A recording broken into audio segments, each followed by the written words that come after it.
Hey, this is Michael Emery. Thanks for tuning into the Slow Baja. This podcast is powered by Tequila Fortaleza, handmade in small batches and hands down my favorite tequila. Well, if you've been listening to me for a while, you know I'm an absolute minimalist when it comes to Baja travel. But the one thing I never leave home without is a good old paper map. And my favorite is the beautiful, and I mean beautiful, Baja Road and Recreation Atlas by Benchmark Maps. It's an oversized 72-page book, jam-packed with details, and now you can get it from me at slowbaja.com. That's right. You can get it in the Slow Baja shop, and in fact, you better get two. One for your trip planning at home and one for your Baja rig. And if you love maps and you can't get enough of them like me, let me tell you about two sites I am absolutely obsessed with. Eastview MapLink and longitudemaps.com. Whatever you're looking for in maps, it's there. From the entire benchmark collection to Baja wall maps to custom maps, you'll find it all at longitudemaps.com or evmaplink.com. You know, I've long said it, ask your doctor if Baja's right for you. Well, if you've been hankering to get down to Slow Baja with me, you got to check out the Adventures tab at slowbaja.com. All my trips are there, from my famed fall vintage extravaganza to my winter and summer expeditions, which are open to trucks of any age. You know, on a Slow Baja expedition, your meals are always included, which really does take the sting out of camping. And when we get off the trail, let me tell you, we have the happiest of happy hours. If good dirt roads, private campsites, ranch stays, great food, and great people sounds like your kind of fun, well, you got to check out the Adventures tab at slowbaja.com. But don't delay. These trips are small, they're highly immersive, and they will sell out. And folks, just so you know, I am always here for you for your Baja trip planning questions. One question, 100 questions. The easy way to get me is slowbaja.com/contact. And if you'd like to go to Baja and you don't want to go by yourself, you don't have a vintage vehicle, my winter trip doesn't work out for you, I am happy to talk to you about organizing and leading a private guided tour. I've done it. I've loved it. The pictures are over there at slowbaja.com/adventures, and you can check them out. And if you've got some questions, let's talk. Thanks for tuning in to today's Slow Baja podcast. My heaping dose of gratitude goes out to Edgar Jacome Guzman, my extraordinarily talented photographer that comes with me on all my Slow Baja trips. He arranged this interview many months ago. I got a chance to meet with Itamar Lilienthal, today's guests, in a drizzly day in Playas, and Edgar arranged the whole thing, and I'm indebted to him. And I'm indebted to him as a photographer because we were just on the Slow Baja winter expedition together, and I really love the way that Edgar moves through the world and captures every minute on my trips. He does such an extraordinary job. So thank you, Edgar, deeply, sincerely. I also have a second heaping dose of gratitude today. Never had two, but today's second heaping dose of gratitude goes out to Eric Lippincott from Camp Tech. Eric does these amazing pop-top conversions on Land Cruisers, and he and I have been talking about getting a Camp Tech for, I have Frank now. My dachshund Frank travels with me, and Frank has some demands that the old FJ40 just hasn't been meeting. So was able to jump into a Camp Tech. Eric had a friend in Colorado, Alex, and Alex is making some life changes and moving away from some of his Land Cruisers in his collection, and I was able to swoop in on a snowy day and pick up this amazing 1990 Land Cruiser FJ80 Spanish import turbo diesel 5-speed left-hand drive Camp Tech conversion. Man, it is nice. And I drove it straight from Colorado down to Baja, pre-ran for my Slow Baja winter expedition, and then led the expedition in this truck, and wow, it's been amazing. I've been 3 weeks camping in this truck already. I'm now on the old Mojave Road Trail with the guys from Camp from the guys from Camp Tech, the guys from Redline Land Cruiser in Colorado Springs, so many Colorado connections.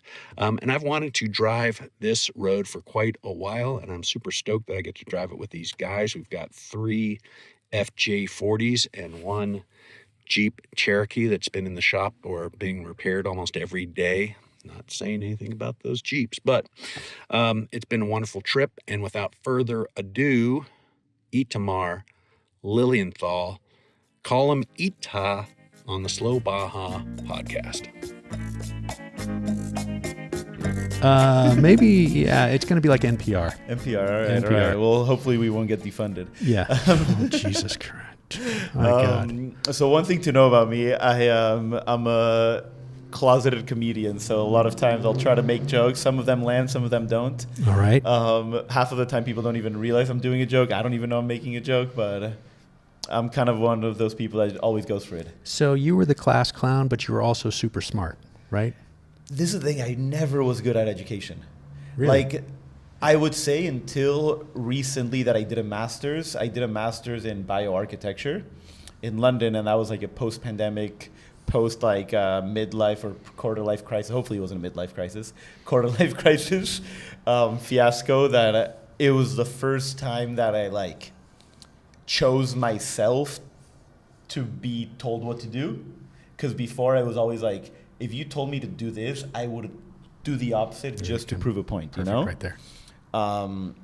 So education has never been my forte. I think, I mean, I feel like I am a smart person, not to pat myself in the back, but I feel like I know what's going on in the world. Well, judging from my research of you, you have to be, you can't be an idiot doing what you're doing, man. Well, I think I'm curious. Don't mean that to be as no. Over compliment you right away, but yeah. Thank you. Thank you. I appreciate it. But I would deeply say thoughtful things. Because I think I'm just a very curious person. I would say that's definitely because a lot of people friends or just people I meet that say I can't do this, I can't do that, or I was born, with less, and I tell them, honestly, the only reason I am where I am is out of pure curiosity and drive of literally whenever I've had a job, I've never had to send a resume because I was always like, I'm going to work with you whether you like it or not. And I'm going to show up even if you tell me not to. And that has now led me to where I am today. But I think grit, drive, and curiosity is what I've had. Maybe my parents did pass on some genes. I'll give them some, some points there. But I think it's definitely been curiosity that has gotten me where I am because now I'm at that point where to give you kind of a little update on how I got here. I was telling you a bit before we started recording, I was born in Mexico City. I have one older brother, one younger. Me and my older brother, who is also really interesting person for you to talk with. We've always kind of been, Didn't we just hear from Punka that he has an interesting brother? Yeah, Tu Lengua. Alan, he hosts a KPBS podcast, Port of Entry. Uh-huh. He has a band. It's funny because he's always been the musician, and I've always been the visual artist. And that's kind of always been, maybe it was also just friend, so we wouldn't step on each other's toes, but we've always complimented each other that way. But I'll let him tell his story. But for me, so I always started as an artist. I was drawing on my parents' couches when we were little, And for me, art was always this very, idealistic idea of that a painting could solve the world,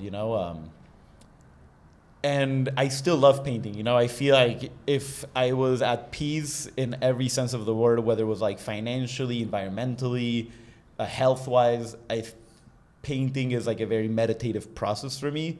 Very slow, but it's I really center myself with it. It's a process. But I think where I got to a point is I was doing these paintings, and for whatever reason, climate change or the environment was kind of the issue that stuck with me since I was a little kid, or that was, little kid, I guess high school, but now hindsight is I was pretty young. So that really started made me ask questions of where do these materials come from? Because it felt very, kind of counterintuitive or just hypocritical if I'm making a painting about save planet Earth out of spray paint, or out of acrylic. Yeah, well, you're not the first hypocrite. There you go. But I think with me it was always like, I think that was one of the issues, that it was like always like washing my brushes after painting was like my heart would break, because it'd be like, where is this going? And then on top of that, so none of my parents are artists. Like, I kind of learned how to do art on my own. I will say my parents have always been, or were always super supportive of me, but I like had to teach myself. And I remember when I went to university for art, the first thing they said was that you should never leave a can of turpentine, of like oil paint thinner, like open. It's very dangerous health-wise. What did I do all of high school? Leave a can of turpentine in my bedroom open at all times. Yeah. So like it was a mixture of like personal health, but also environmental health that really kind of hit home. And that kind of led me to really get into materials of, okay, what am I doing my paints with? It first started with like making paint out of trash, cardboard. I had at one point I was making these things called like sidewalk surfboards, like skateboards, but out of cardboard. Because it was always really looking at, but then I realized, oh, the resin, it's cardboard, but you're mixing it with resin. Are you really doing anything better? Not really. And so that was kind of like where my work would keep pushing me. It was like, all right, now I'm going to make art, but environmental art. So I was buying soy-based paints and stuff like that. But everything you buy, you realize if you go down that rabbit hole long enough, it's also bad. Yeah. So that's kind of where, in a nutshell, how I started feeling. It was like, my house is burning and I'm worrying about how I'm going to decorate it, Wow. So that's kind of like, in a way, it was like, it's like really like, and it's not that I don't love making art. I still love art. But for myself, it kind of led me to a more, at the time, this was 10, 15 years ago, industrial design is what you would call it now, like product design. You can't see it in the camera, but like this backpack is one that I made while I was living here in Playas, which is, car seat, like seat belts that I literally went to the junkyard and like cut myself. Old upholstery fabrics that I would get from like upholstery shops, and then El Rosal, like flower bags. So that was kind of like where it took me, because it was like, art is one of a kind. If I really want to make change, I need to, have something that is mass producible, like a product. But then I also realized I hate products. Like it's not my forte. I don't want to be stuck in a room making the same thing over and over and over. Even if it's the best thing for the world, I can't do that. A sweatshop full of people cutting. Yeah, a sustainable sweatshop. Powered on renewable energy, but it still sucks. Yeah. Right. But yeah, so that was kind of where, so I felt very lost. This is kind of like I'm jumping many, Yeah, it's going to be all over the place, folks. There's no way to. Yeah, we can. Ita's all over, and I love it. Thank you. So just keep it up. That evolution. So that's that. We're hearing about your evolution as a human and your evolution as a designer, and it's getting towards architecture. Amen. Yeah. The scale kept getting bigger. Yeah. So let's jump. Yeah. So I'll give you a kind of. I leave university. This was like 10 plus years ago from New York. Do you mind telling us where you went? Yeah, so I did my bachelor's at NYU, fine art, studio art. And so this is kind of where it got funny. So I had a girlfriend at the time, and our plan was to like after university, go travel South America, whatever. And I had been doing a job at the wood shop at my school to save some money, which this is how like amateur I was to all this stuff. Like I remember, because my parents never taught me woodworking, anything like that. I remember in the wood shop the first time that I did like this sculpture out of like plywood that I cut with a jigsaw, that I didn't sand the edges. Because I didn't know I didn't even know what sandpaper was. I remember like I turned it in, and the guy next to me who grew up with a dad that had like a garage shop had like a beautiful sanded piece of wood, and he had bought like, kind of like varnish. And I remember I literally go up to him, I'm like, where did you get that wood from? I went to the wood shop and all I could find was like cream colored wood. I wanted some of the darker wood. He's like, what do you mean? Like I put the varnish on it. Deeply ignorant in the kindest sense of the word. Literally, no, like I literally. In the kindest sense of the word, you had no idea. No, it was very, but again, the curiosity. Right. It was like, instead of kind of feeling ashamed and going back, I was like, all right, like that's how you learn, I guess. But so that's kind of how young I was, or how like little I knew when I started. But I graduated university. I had saved up all this money. Me and my girlfriend break up. I have all this money that I had saved up, and I'm like, you know what? I don't feel like going to travel anymore. And I get this like epiphany one day that I'm like, you know what? I'm gonna do a portable renewable energy generator.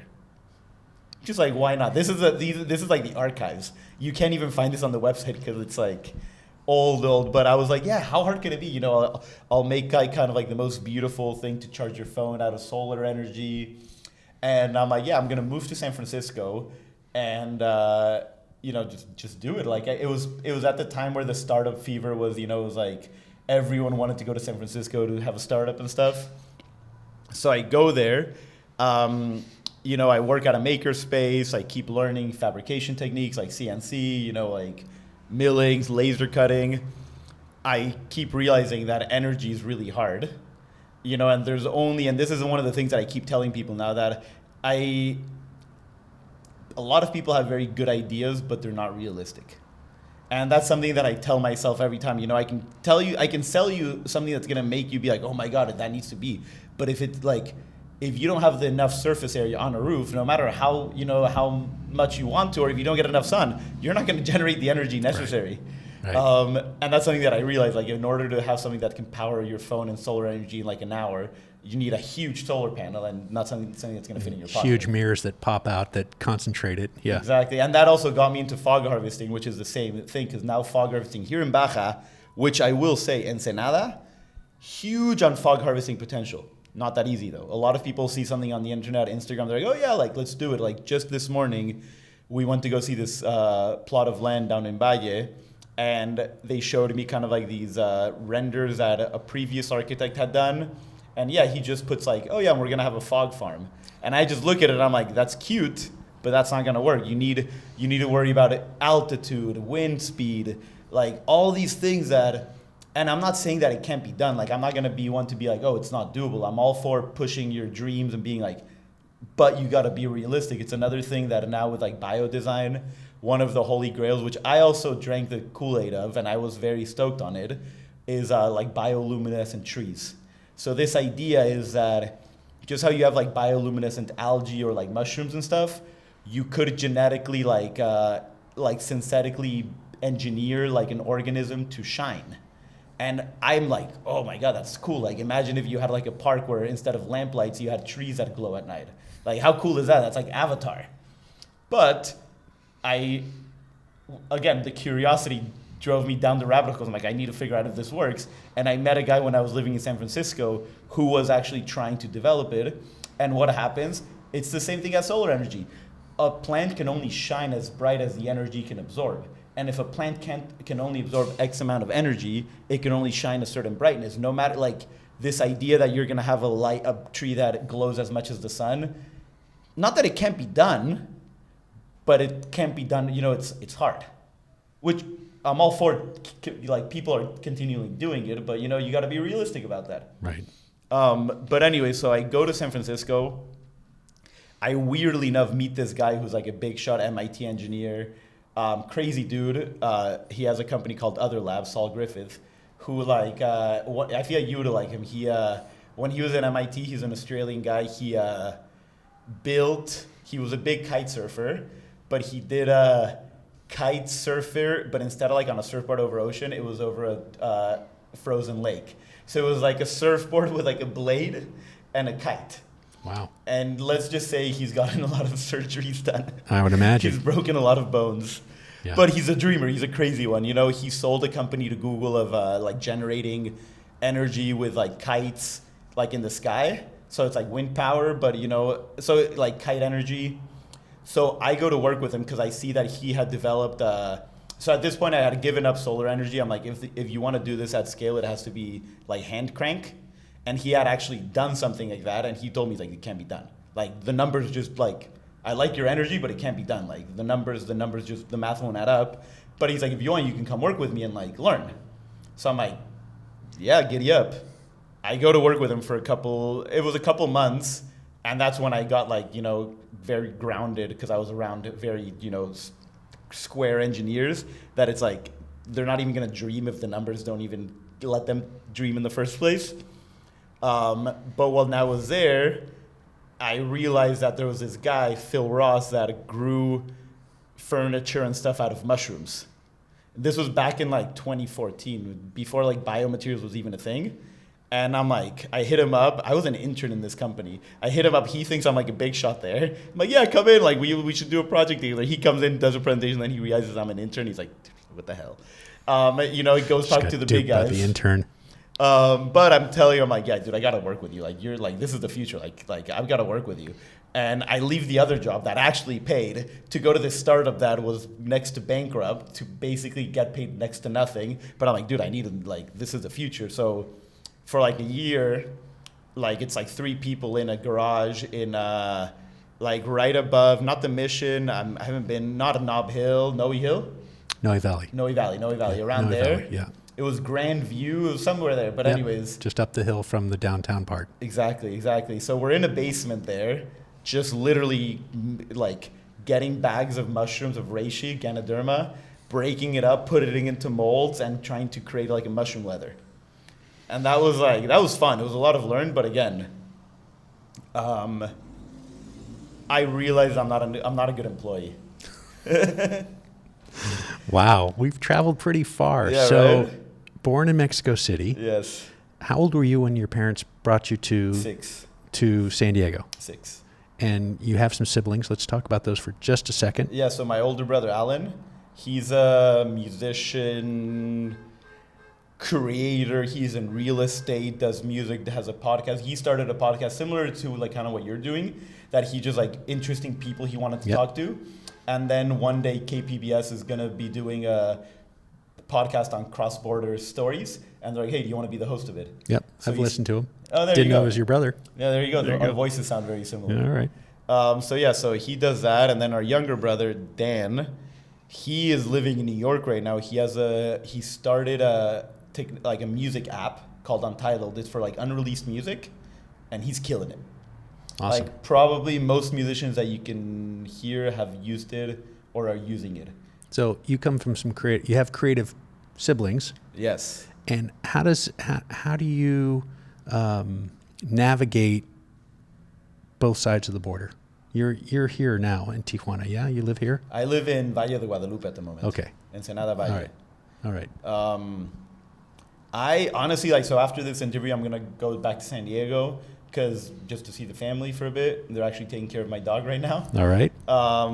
Frank is right here on my lap. Second podcast. He's getting used to it. There you go. Yeah. But yeah, I mean, honestly, so at the moment I don't have my Sentry anymore, so it's going to be a long day on a Sunday. Mine got pulled as well, but I'm going south instead of going north. You're lucky. But yeah, I mean, so honestly, I mean, this is the thing. We can go in so many topics, but the reason I love this region, and San Diego, Tijuana, San Diego, Baja, whatever you want to call it, Las Californias is kind of the term that I've kind of fallen into using, is because on so many levels it's so interesting. And they're like, it's kind of like depending what answer you want, I can answer it to that, but it is where the global north and the global south not only meet, they crash, and it's from an architecture perspective, which we haven't even tapped into. It is so interesting, the fact that because of a wall that was created, everything changes the second you cross it. One side, building codes, the color of the asphalt, the food, the waste systems, the people, the language, the culture, and it's so exciting. Like I've brought people, one time I had these Germans from Europe, as Germans are. Yeah. They came and we were doing like some conference in San Diego in like IB in Imperial Beach. And the last day of the conference I had, it was when I was living here in Playas, I volunteered to, I'll take you guys down to Playas. People love seeing where the border meets the ocean because nobody really thinks about it. Where does it end? They just think it's a wall. And they came down and they walked Playas where you have like the bandas playing super loud. And coming from San Diego, they were just in love. They're like, this is so much cooler than the other side. Like, now I know why you live here because it's so raw, Yeah. And that's why I love this region. Then going even another step into what I do, which is like biodesign, or bioarchitecture, whatever you want to put bio in front of. San Diego, Tijuana is the most exciting place in my opinion, because on San Diego side, it's become one of the biotech capitals of the world.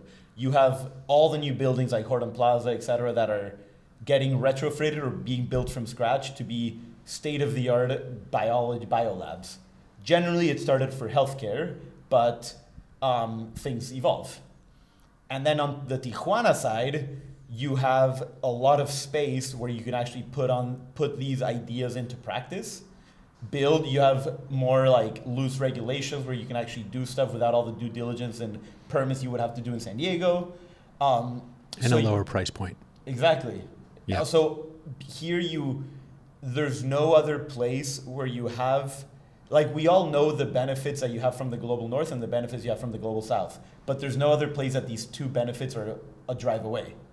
And that's what's so cool about this region. There's no other place in the world that has this culture, this reality to grapple with. And then on top of that, you have Tijuana, which is a city, and this is how I always say it, it's like a city that should have never existed, that was forced to exist because of the wall. Like every other city in the world that is created around, a waterway, an ocean, like some strategic point. Tijuana was created, the strategic point was a wall. So when you look at the urban layout of Tijuana, it's like all smacked against the wall. And even though we're here in playas, they like the people in Tijuana, they never even developed a port in playas or anything because it was never necessary. The port was crossing into San Diego. And here you have Tijuana, which is it shouldn't have existed, but it's probably going to exist way longer than any of us. And that's why, like, even if you look at a lot of anime or like Japanese sci-fi shows of the future, the first episode is always in Tijuana, like New Tijuana of the future, because it's like it has to exist, And that's why I find Tijuana such a horribly incredible place, We're going to take a break right here on a horribly incredible note, and we'll be right back with Ita. I'm excited. Here at Slow Baja, we can't wait to drive our old Land Cruiser south of the border. And when we go, we'll be going with Baja-bound insurance. Their website's fast and easy to use. Check them out at Baja-bound.com. That's Baja-bound.com, serving Mexico travelers since 1994. Hey, big thanks to those of you who've contributed to our Baja Baseball project. We launched our gear deliveries on my winter expedition. Michael and Matthew from Barbers for Baja were along for the ride, and we got to deliver that critically needed baseball gear up and down the peninsula. It was really, truly amazing. All right, well, please help us continue this vital work. Make your tax-deductible donation at the Barbers for Baja. Click barbersforbaja.org. Click the Baseball in Baja link, and I thank you from the bottom of my heart. I really do. It is so amazingly gratifying to be able to give these kids this chance to keep playing this sport, keep them on the field, keep them out of trouble. Please check it out. Baseball in Baja link at barbersforbaja.org. Thank you. I want to tell you about these new Rocky Talkie radios that I absolutely love. Heavy duty, beautifully made, easy to program, easy to use. We had 28 people, 15 trucks on the Slow Baja winter expedition. You can hand these radios to anybody from a 14-year-old kid to an 80-year-old, and they'll know how to use it. They are that well designed. One charge lasted the entire week. We are never out of range. I happened to upgrade to the accessory whip antenna for my radio and for my sweeps radio, the Donovan brothers. We were never out of contact. I can't say it strongly enough. Rocky Talkie radios, rockytalkie.com. Check them out. Slow Baja approved.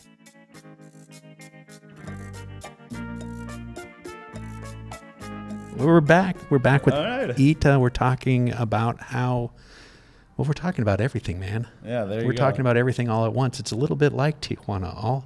Everything all at once, all jammed together against the wall. Amen. I mean, one time and you can probably look at this map if you Google it, but there's a color-coded map of the zoning of the border region, San Diego and Tijuana. You look at San Diego and it's the most beautiful, ordered, Red Scare for residential, industrial, etc. And then you look in south of the border, it's like a bag of Skittles.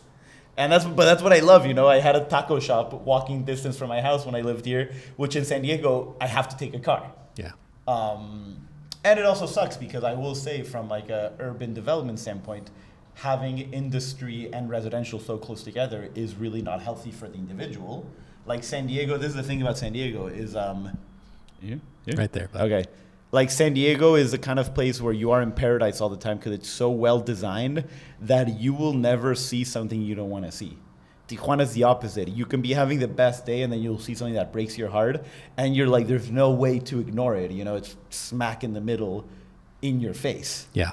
Yeah. But think how exciting the Little Italy development is in San Diego, where they actually put residential above retail. Mm-hmm. Which, you know, in San Francisco, that's 100 years ago they had that, or 150 right. years ago. They had, here's the apartment above the restaurant, here's the apartment above the store. And now that's happening here, which is making people flock to that area because it's all smashed together. Right. Yeah. No, and people, and even Little Italy, it's crazy because I remember that a friend was visiting me a couple weeks ago in San Diego, and we're in Little Italy, and they're loving it, and then the plane flies over. They're like, who would live here? You're telling me this is like premium real estate? Yeah. Like, and then the plane flies over actually right on top of you. Yeah, and it's really, Little Italy did it. But what's so interesting is looking into San Diego, you have downtown San Diego, and then on one side you have Little Italy, and then on the other side you have Barrio Logan, which could not be more dramatic, but at the same time they both kind of exploded in popularity at a similar time.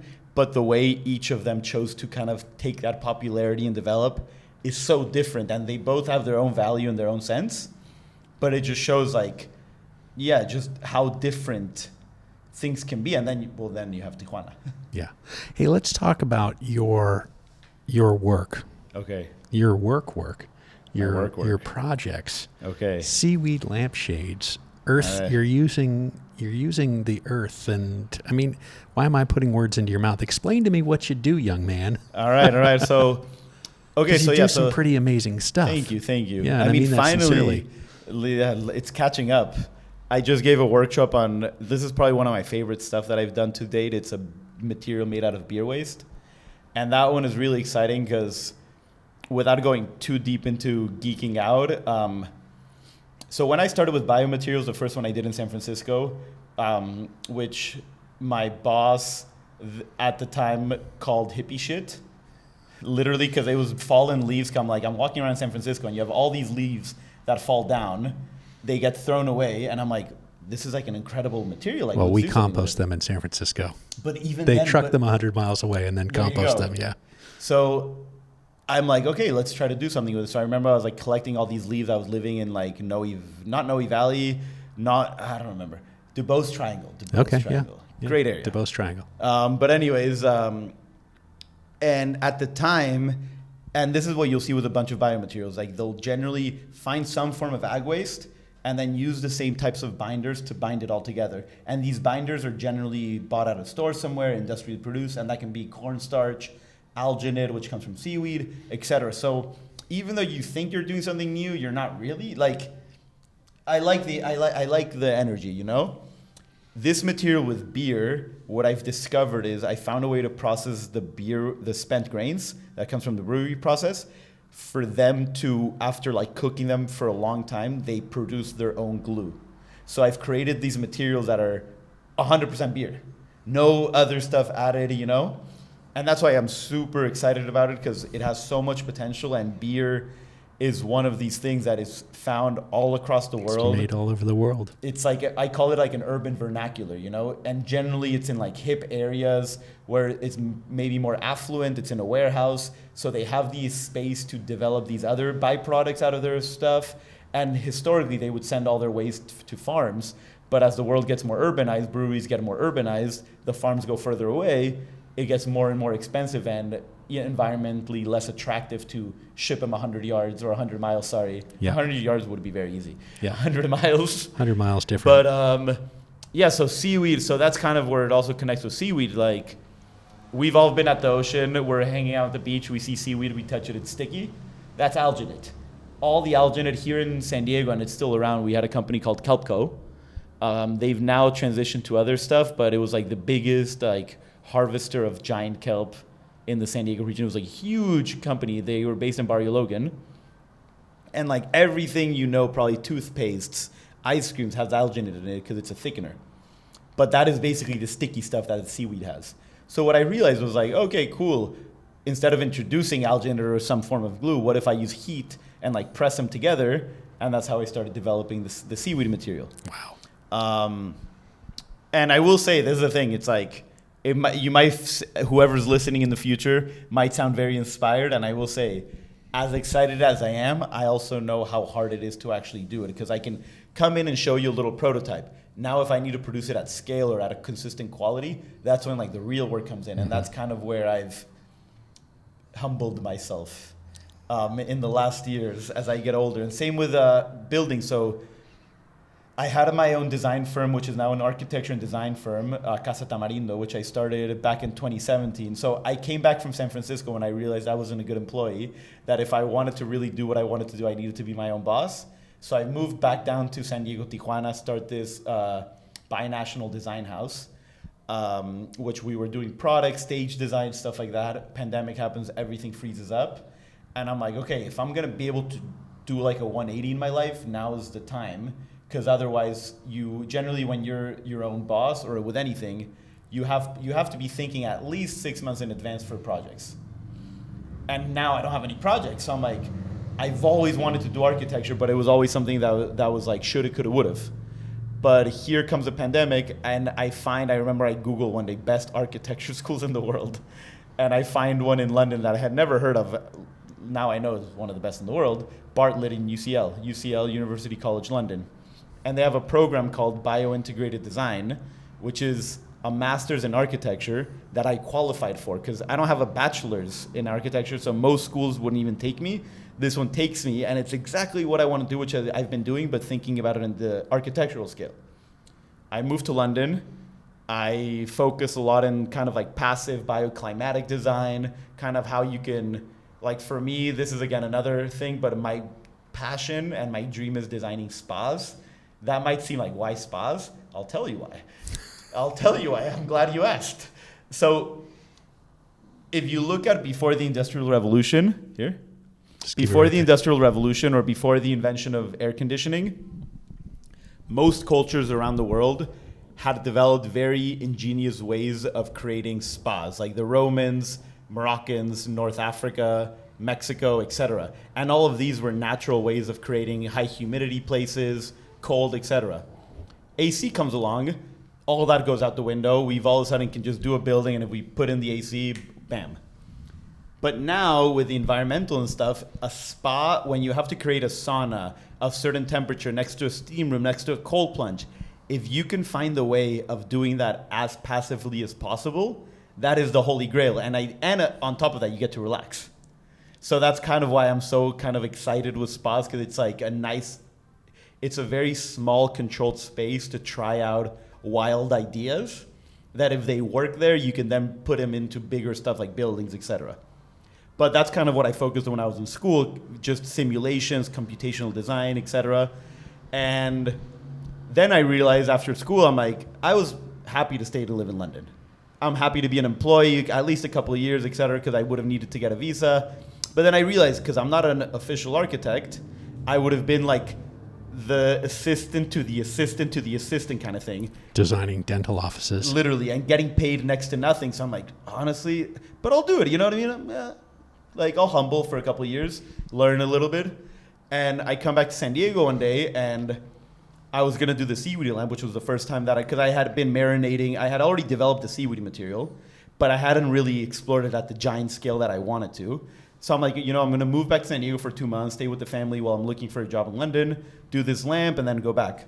I move back, and every time, I kid you not, I have my plane ticket, I'm going to fly back, another project comes.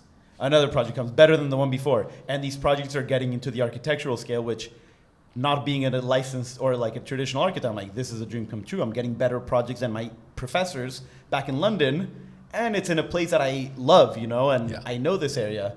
So that's kind of when the last kind of like the nail in the coffin of me leaving this area that's kind of held me hostage for a couple of years now was I get an offer to design this kind of holistic wellness center, meditation retreat, restaurant, boutique hotel down in Valle. And I'm like, whoa, like this is too good to be true. Of course I'm going to take it.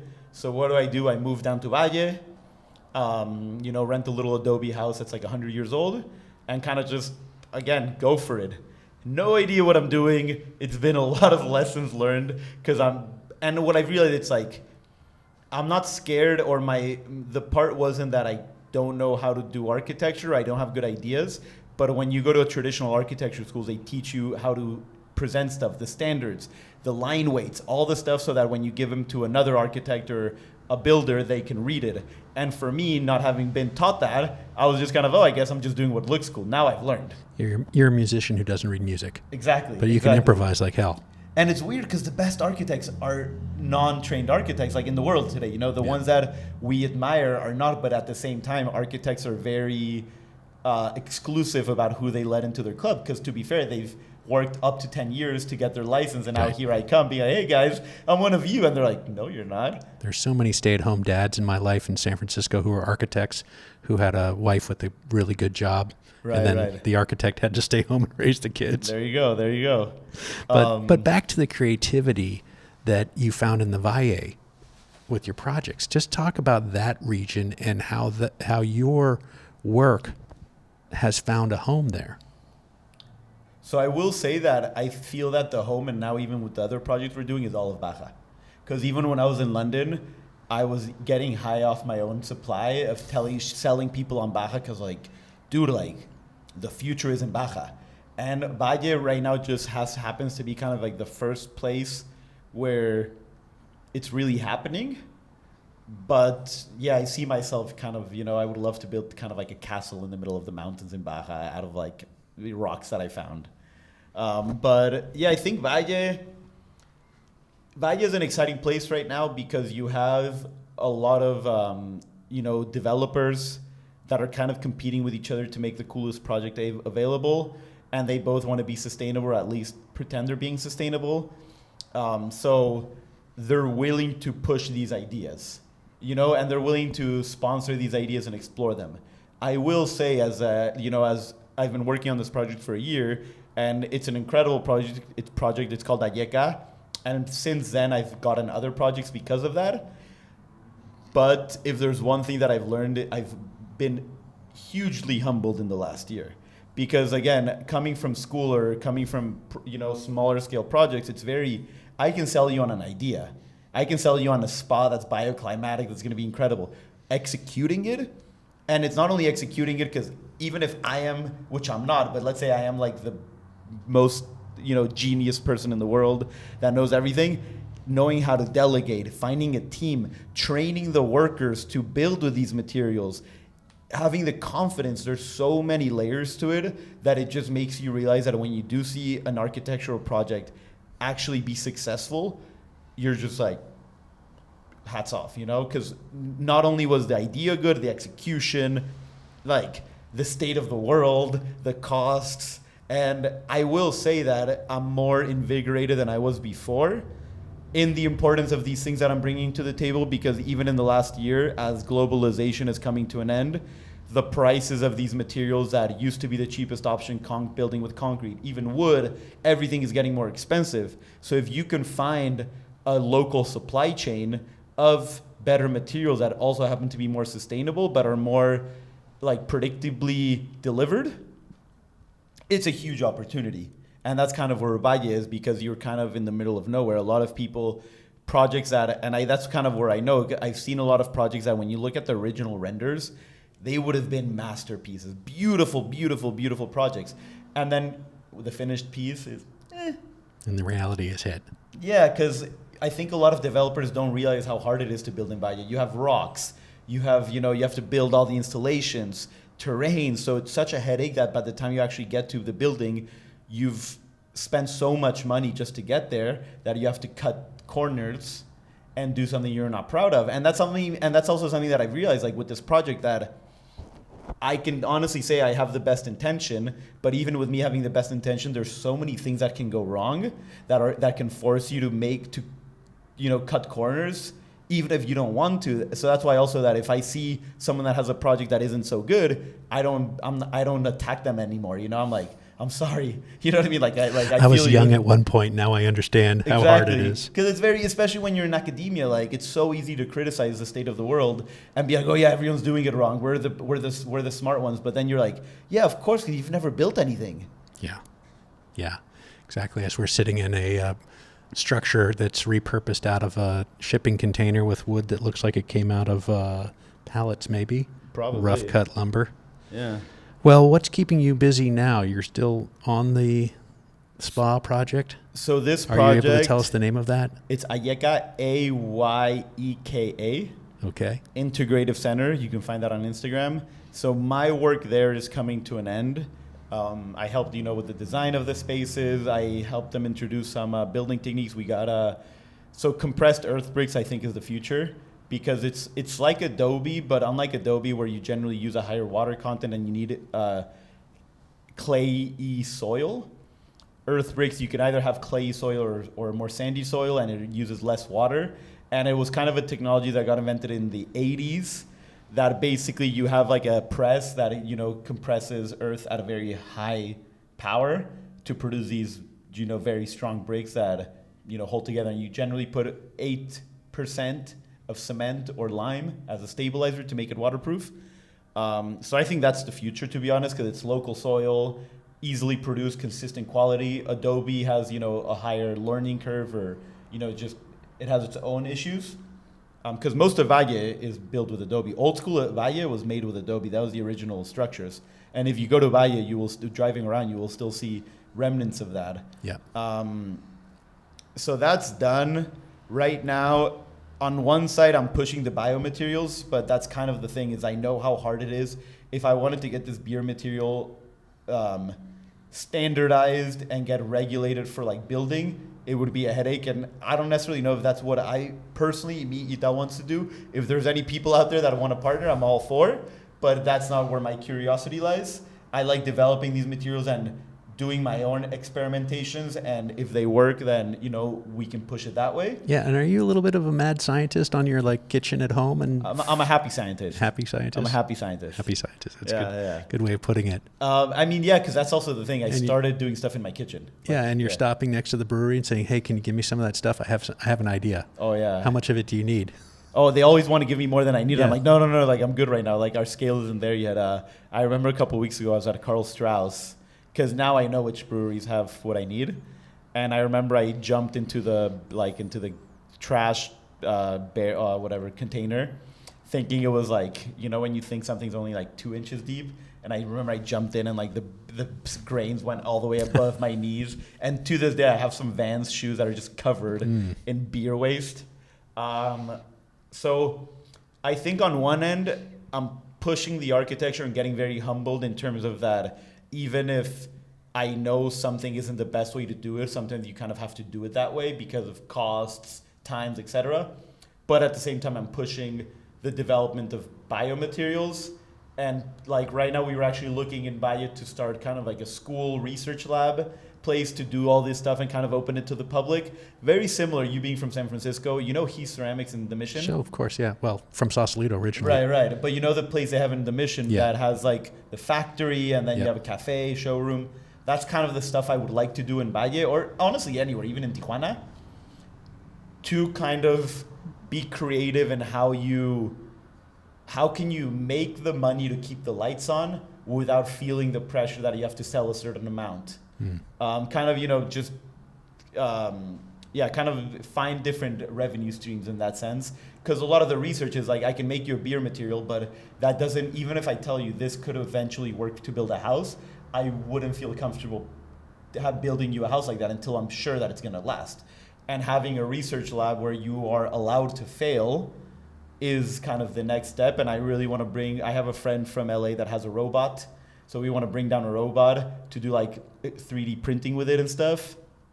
Yeah, can you talk a little bit about the 3D squirting of mud? That's your project, isn't it? So right now, That's not a great way of describing it. Can you Squirting. properly describe? Can you Squirting. properly So- describe your 3D earthen printing So process? this is the thing. So giving you an idea, like when I first started, I thought I was going to be doing 3D printing with mud because there's a lot of people doing it out there. And in my university, we were doing that. But when you bring it at scale, especially if you're not working on a flat terrain, not doable. So that's why we chose compressed earth bricks as our building process of choice, because it's very affordable, still uses local soil, and it's very easy to train people to work with it, because if you've built with bricks, it works that way. So does that mean every property that you're going to build is going to have a basement because you're extracting that soil from Not someplace, necessarily. or a swimming pool next door? I hope it has a swimming pool. Yeah. I mean, I guess You it need that depends material on the though, size. right? Mhm. Yeah, you need to find that material. So that's kind of the issue, that right now we are using local soil, but if I was producing these blocks at scale to sell to anyone, you would need to find someone that has a large soil bank. And on top of that, they need to have the right soil, because it's not that all soils could theoretically work, but some work better than others. And the ones that work better, when I mean they work better, is that they generally use less cement to stabilize. So you generally want to find the optimal soil that can, like if you find like the holy grail, the creme de la creme of soils, you might not even need to put cement in it because it's strong and it has all the qualities that it needs on its own. Gotcha. And how about, have you taken a deep dive into the history of the different ways people have used these biomaterials? Because when building in throughout the centuries, people used what was there. Right. So and it was through mass production that we kind of got away from that and built things cheaper and moved things by steam and rail and whatever. Right, because we standardize. It's kind of, and that's kind of where the materials create the form. That the only reason, or the reason that most houses in the U.S. ended up looking the same, is because we standardized 2x4s and all these building materials that made them way cheaper, because that was the only way that America could expand at the rate it did after World War II.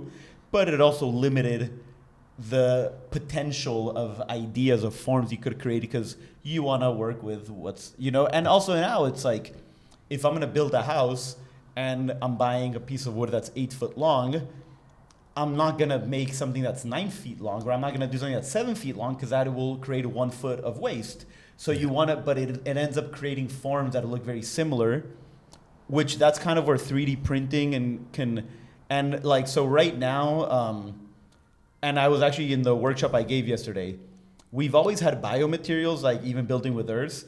They weren't called biomaterials, they were just called materials back then.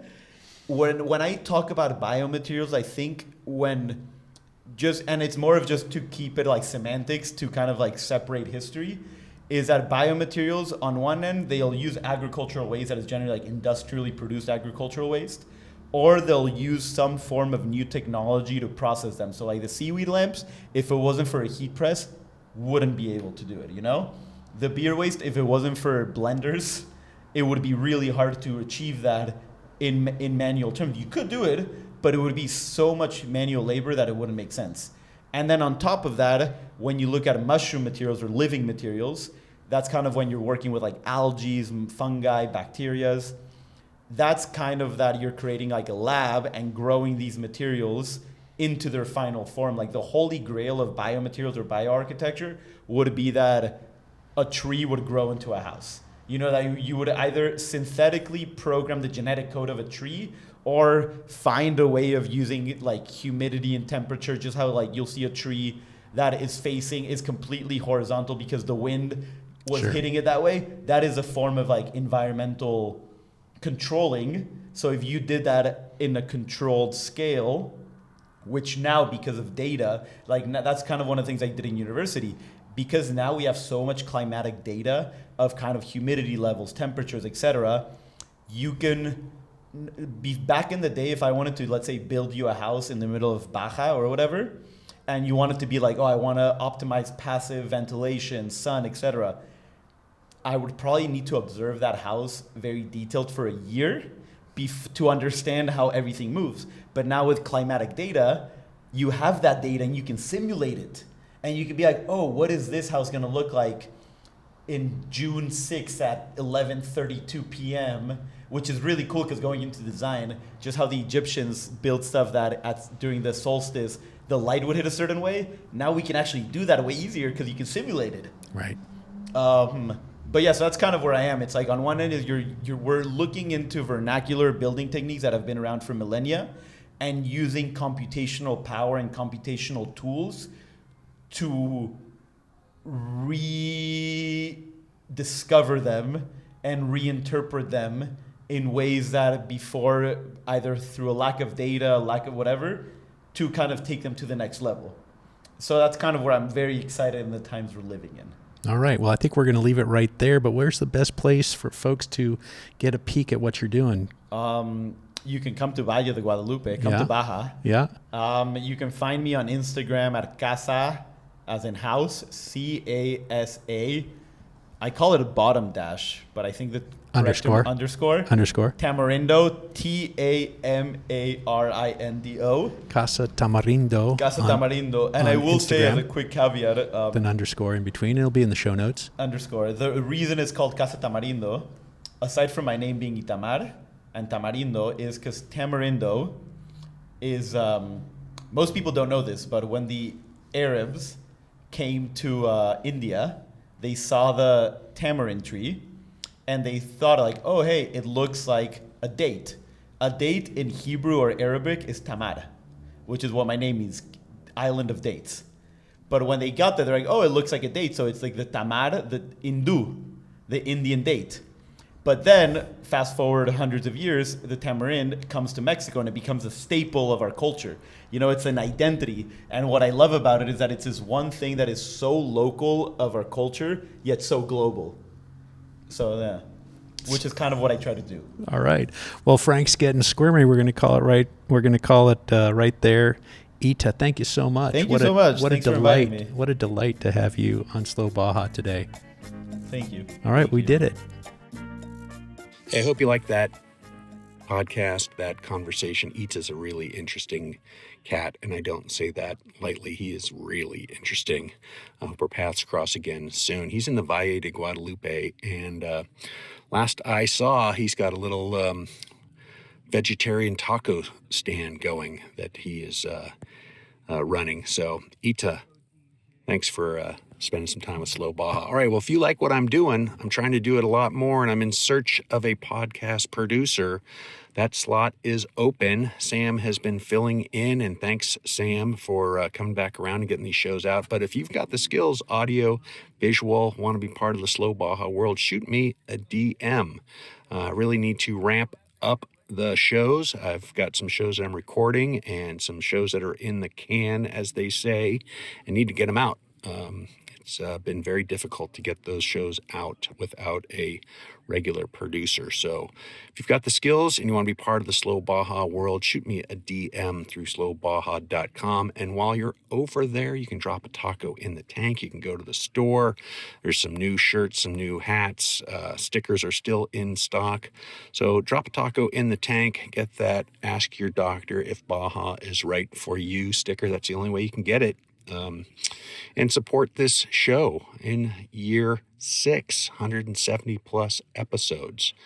All right, well, I'm going to tell you about my friend Mary McGee. I was thinking about her last night, talking to Matt from Redline Land Cruisers. Matt used to race a Porsche RSK and an RS60, and Mary did too. And I was thinking about Mary McGee, you know, because she had a friend, Steve McQueen, who loved Baja and got Mary going down to Baja. And Steve said it. Baja's life.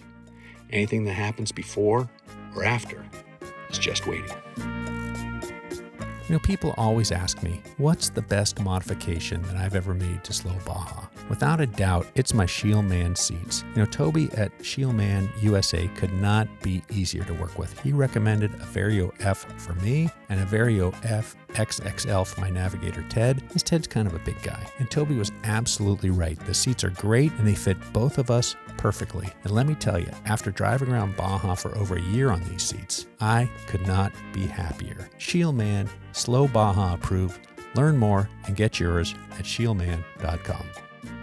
You know, I'm all about keeping things simple, traveling light, and finding the really good stuff. And that's why I've been wearing iron and resin for years. It's not just clothes. It's gear that holds up in the dust, the salt, the spilled tacos, and still looks good when you roll into town. Made in small batches by folks who care, no flash, no fast fashion, just the kind of stuff that gets better the more you wear it. Check them out at ironandresin.com and pick up something that'll last the next 1,000 miles.